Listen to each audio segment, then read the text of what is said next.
Welcome back to Keep It Electric. This is episode 65, recorded on Friday, November the 29th, Black Friday, the day after Thanksgiving.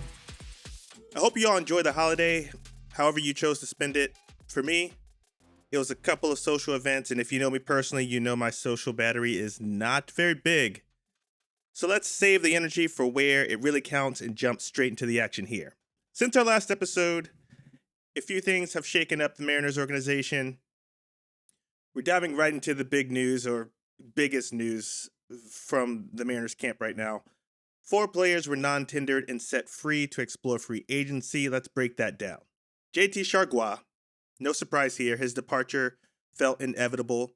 Austin Voth, honestly, as disappointing as expected. I'm not going to mince words. Never really was a big fan of Austin Voth being added to the roster anyway. Sam Haggerty, this one stings a little bit, mainly because my Sam Haggerty Swaggerty headband collector's item is now rendered useless. But on another note, I'm sure this isn't exactly how he envisioned his Mariners tenure ending. Josh Rojas, definitely the biggest one out of the 4. Rojas was at his best hitting leadoff when J.P. Crawford was down last season. After the All-Star break, his performance took a sharp nosedive. The inconsistency just didn't leave much room for optimism with him. That said, his non-tender did surprise me, especially considering, he was projected to make $4.3 million. I didn't think that was like a huge deal for the Mariners. In total, the Mariners freed up a little over $8 million with these moves.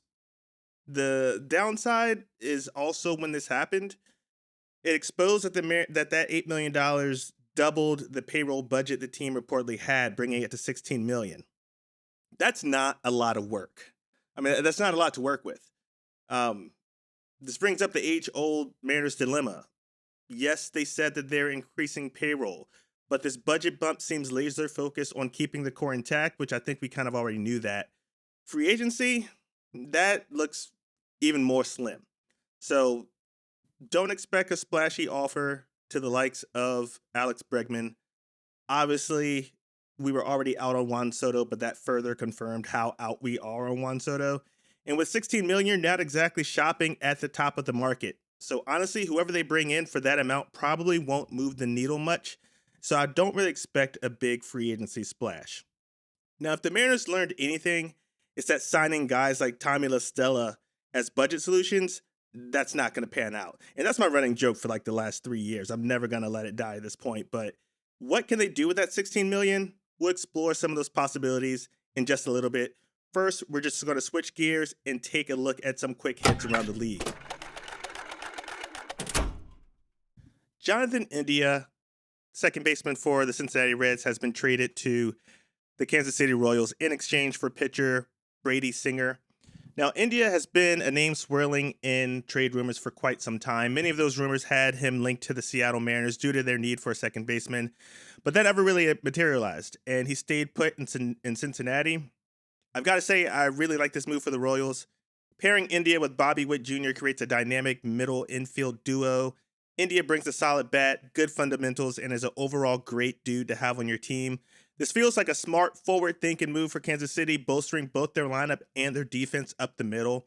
As for Brady Singer headed to the Reds, well, Cincinnati clearly needs pitching help. I'm not super high on Singer. He's shown flashes, but hasn't been the most consistent arm. The Reds have traditionally been a team that develops pitchers really well, but when they acquire arms via trade or free agency, it hasn't always worked out in their favor, so I'm curious to see how this pans out for them. Overall, I'd say this is actually a pretty fair trade. No one really got fleeced. That said, I think India fits better in Kansas City, especially with the Royals building around a young, athletic core. It's just a move that should excite Royals fans and hopefully give Reds fans some optimism for their pitching staff. Now, there's a little, this team just keeps popping up for, good reason or bad reason, however you want to take it. But the Los Angeles Angels, they're back at it again. This time, they signed Yusei Kikuchi to a 3-year deal worth over $63 million. For those of you who follow Kikuchi's career, you'll remember he first came over from Japan and joined the Seattle Mariners. He showed flashes of potential. He never really lived up to what the Mariners were hoping for. That said, he did make the All-Star team in 2021, which was a highlight during his time in Seattle. After leaving the Mariners, he signed with the Blue Jays for a couple seasons, then found himself traded to the Houston Astros last year. Now he's staying in the AL West and suiting up for the Angels. The big takeaway: Kikuchi is a better pitcher than he was back in 2019. This isn't the same guy that the Mariners let walk. He's grown, developed, found more consistency, which makes his signing an interesting piece in the Angels' offseason puzzle. We've seen the Angels make quite a few moves this offseason. They're not necessarily blockbuster or headlining type of moves, but they're putting together something intriguing. This Kikuchi signing feels like another calculated step in their effort to build a competitive roster, especially in a division that's been dominated by the Astros. We've seen the Mariners rise, and we saw what the Rangers could do a couple seasons ago. So if the rest of the AL West stands pat, these steady additions from the Angels could turn out to be more impactful than we're expecting. It's not the kind of offseason where they're swinging for the fences, but it's looking like they're quietly setting the stage for something bigger. And then, of course, because the Dodgers apparently needed to get even better, they've gone out and signed left-handed ace Blake Snell to a 5-year deal worth $182 million, $60 million of that, which is deferred, of course. Look, I really don't want to go on a rant about the Dodgers because if you're not a fan of theirs, you're probably just as annoyed as the rest of us. They seem to have cornered the market with the kind of money they're throwing at big-time players, and it's a little frustrating. But this is the state of baseball right now. If you want to compete, you've got to be willing to pay for it. And the Dodgers, they're not shying away from opening up their checkbook. And let's also face it, when you stack up this much talent and keep winning, you're going to continue attracting players who want to be part of that success. Blake Snell, he's just the latest example of that. So now, as for what they're doing with their rotation, honestly, I don't know. At this rate, it feels like they're building a 10-man rotation. But considering the injury history of their pitchers, maybe that's part of the plan. Load up on arms so you'll always have reinforcements ready. It's almost absurd, but for them, it just makes sense. I'm not here to break down what the Dodgers' long-term strategy is. I'm just reporting the news. They got Blake Snell. They're spending big, and the rich just keep getting richer. All right, so let's circle back to that $16 million the Mariners have to work with. The roster currently sits at 37 players, meaning there are 3 spots left to fill. Whether they dip into the farm system or bring in an external talent, it seems clear that their plan is to make some kind of move. With $16 million, it's hard to imagine a splashy free agent signing, so I'm kind of ruling that out. That kind of budget pushes you toward the trade market, and honestly, I think that's where the Mariners are leaning. A few episodes ago, I floated the idea of reacquiring Eugenio Suarez. He's due $15 million this year with Arizona, which makes a deal for him much more plausible. A reunion with Gino could fill the need at third base without blowing the entire budget. Another possibility?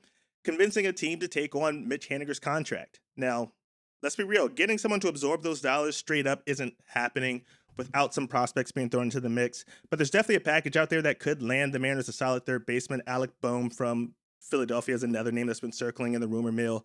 He'd be an intriguing fit. I'm not super high on it, but he'd be an intriguing fit. What I'm really hoping for, though, is a more active winter meetings period than last year. Last year was just dead. Just crickets across the board. But this time around, there's been a lot more chatter, and I don't think we're going to see silence from most organizations.